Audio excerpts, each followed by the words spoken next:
عزیزان محترم، بزرگان ملت، جو لوگ حضور نبی اکرم صلی اللہ تعالی علیہ وسلم پر ایمان لانے کے بعد اچھے کام کرتے ہیں اور اگر ان سے کوئی غلطی سرزد ہو جائے تو وہ توبہ کرتے ہیں تو پروردگار عالم ان کی توبہ کو بھی قبول فرماتا ہے، اور جو رب کی بارگاہ میں ہاتھ اٹھا کے توبہ و استغفار کرتے ہیں ان کو اپنا محبوب، اپنا لاڈیلا اور اپنا پیارا بنا لیتا ہے۔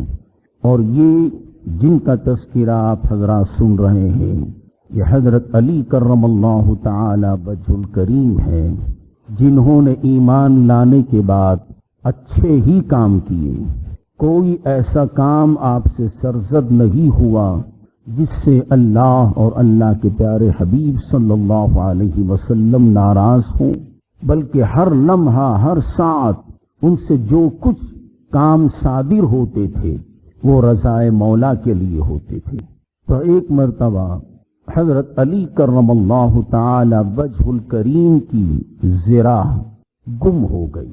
کچھ دنوں کے بعد حضرت علی کرم اللہ تعالی وجہ الکریم نے دیکھا کہ وہ ایک یہودی کے پاس ہے۔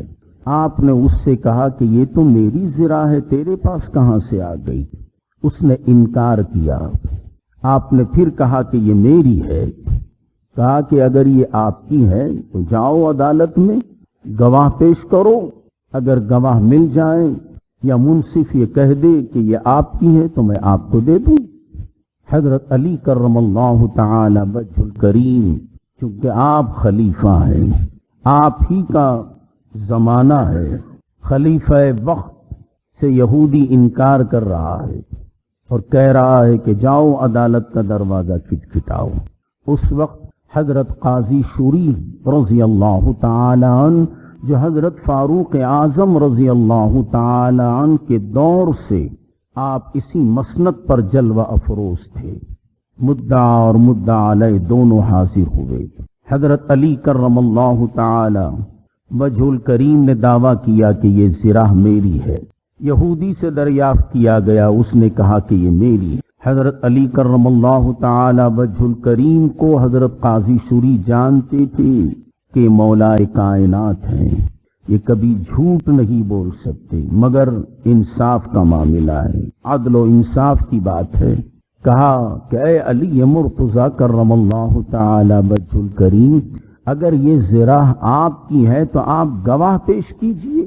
حضرت علی کرم اللہ تعالی وجہ الکریم نے گواہ کے طور پر حضرت امام حسن رضی اللہ تعالی عنہ کو اور آپ کے غلام قنبر کو پیش کیا۔ حضرت علی رضی اللہ تعالی عنہ کے نزدیک یہ دونوں گواہ بیٹا اور غلام جائز تھے، مگر حضرت قاضی شریح کے نظروں میں ان کے پاس ان کے خیالات کے حساب سے بیٹے کی اور غلام کی گواہی درست نہیں تھی۔ جب آپ کے پاس درست تھی، جائز تھا، تو آپ نے پیش کیا۔ حضرت قاضی شریح رضی اللہ تعالی عنہ نے کہا کہ بیٹے اور غلام کی گواہی میرے پاس میں درست نہیں ہے، کوئی اور گواہ پیش کی۔ حضرت علی کرم اللہ تعالی وجہ الکریم نے کوئی گواہ پیش نہیں کیا، کہا کہ یہی میرے دو گواہ ہیں، کہا کہ ان کی گواہ ہمارے پاس قابل قبول نہیں ہے، لہذا فیصلہ رد کر دیا گیا۔ زمانہ کس کا ہے؟ حضرت علی مرتضیٰ کا۔ چاہتے تو یہودی کو ڈانٹ ڈپٹ کے آپ اپنی زرہ حاصل کر سکتے تھے، عدالت کو چیلنج دے سکتے تھے کہ میرے نزدیک یہ درست ہے، تمہارے نزدیک کیوں درست نہیں ہے؟ مگر اسلام زور زبردستی کا نام نہیں، اسلام پیار اور محبت کا نام ہے، عدل و انصاف کا نام ہے۔ قاضی نے کہا کہ آپ کی گواہی ہمیں قبول نہیں، تو آپ نے سر تسلیم خم کر دیا اور کہا کہ ٹھیک ہے، آپ کا فیصلہ مجھے منظور ہے۔ جب اعلان ہو گیا تو آپ کے چہرے کو، آپ عدالت سے باہر تشریف لائے، یہودی نے بار بار حضرت علی کرم اللہ تعالی وجہ الکریم کے چہرے کو دیکھتا گیا کہ آپ کے چہرے پر کوئی شکن نہیں ہے، بیزاری کا اظہار بھی نہیں ہے، بلکہ خوش و خرم آپ عدالت سے باہر تشریف لائے، مسکراتے ہوئے آئے۔ یہودی نے دیکھا تلوار تو واقعی، یہ زرہ تو واقعی حضرت عمر کی ہے، فیصلہ میرے حق میں ہوا، مگر آپ کے چہرے پہ شکن نہیں آئے، بل نہیں پڑے، بلکہ مسکرا رہے ہیں۔ کیسا پیارا دین ہے، کیسا پیارا اسلام ہے۔ یہ اسلام ہی کی تو برکتیں ہیں جو قاضی کے فیصلے کو آپ نے قبول کر لیا اور چہرے پر شکن تک نہیں آئی۔ فوراً قریب پہنچا، قدموں پہ گر گیا اور کہنے لگا، اے علی مرتضیٰ کرم اللہ تعالی وجہ الکریم، واقعی یہ زرہ آپ ہی کی ہے۔ آپ کا اسلام، آپ کا دین سچا ہے، آپ کا دین کامل ہے۔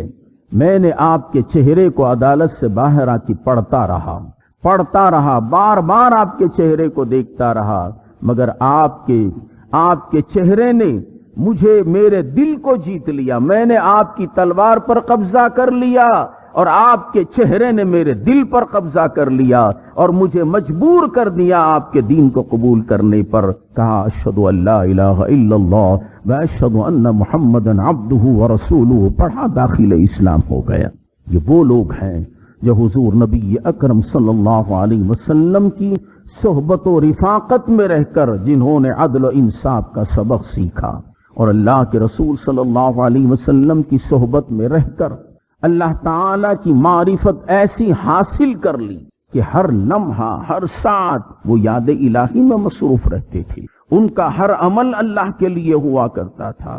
جو شخص اللہ والوں کی صحبت میں رہ کر اللہ کی یاد میں گم ہو جاتا ہے، خدا کی قسم کائنات کا ذرہ ذرہ ان کے قدموں کا بوسہ لیتا ہے۔ عراق کی سرزمین ہے، دریائے دجلہ طغیانی پر ہے۔ لوگ حضرت علی کرم اللہ تعالی وجہ الکریم کی خدمت میں حاضر ہوئے، عرض کرنے لگے، حضور دریائے دجلہ ابل رہا ہے، اگر یہ پانی دریائے دجلہ سے باہر آ جائے، اس کی طغیانی بڑھ جائے تو ہماری کھیتیاں تباہ ہو جائیں گی، برباد ہو جائیں گی، سرکار آپ کچھ کیجئے۔ حضرت علی کرم اللہ تعالی وجہ الکریم گھبرائے لگے۔ آپ اپنے کاشانہ اقدس میں تشریف لے گئے اور جب باہر آئے تو لوگوں نے کیا دیکھا کہ آپ نے حضور نبی اکرم صلی اللہ تعالی علیہ وسلم کا جبہ مبارک زیب تن فرمایا تھا اور ہاتھ میں چھڑی لی، گھوڑے پر سوار ہوئے، دریائے دجلہ کے کنارے پہنچے، اور جیسے ہی وہاں پہنچے پل پر گئے، آپ نے لکڑی کا اشارہ کر کے، اپنے عصے کا اشارہ کر کے دریائے دجلہ سے کہا کہ اے دریائے دجلہ تھوڑا کم ہو جا۔ اشارہ کرنا تھا، 1 فٹ پانی دریائے دجلہ کا نیچے چلا گیا۔ پھر اہل عراق نے کہا، حضور اب بھی ہمیں خطرہ معلوم ہوتا ہے، کچھ اور نیچے کر دیجیے۔ حضرت علی کرم اللہ تعالی وجہ الکریم نے اپنے عصائے مبارک کا اشارہ کیا دریائے دجلہ کی طرف سے، ذرا اور کم ہو جا، 1 فٹ اور کم ہو گیا۔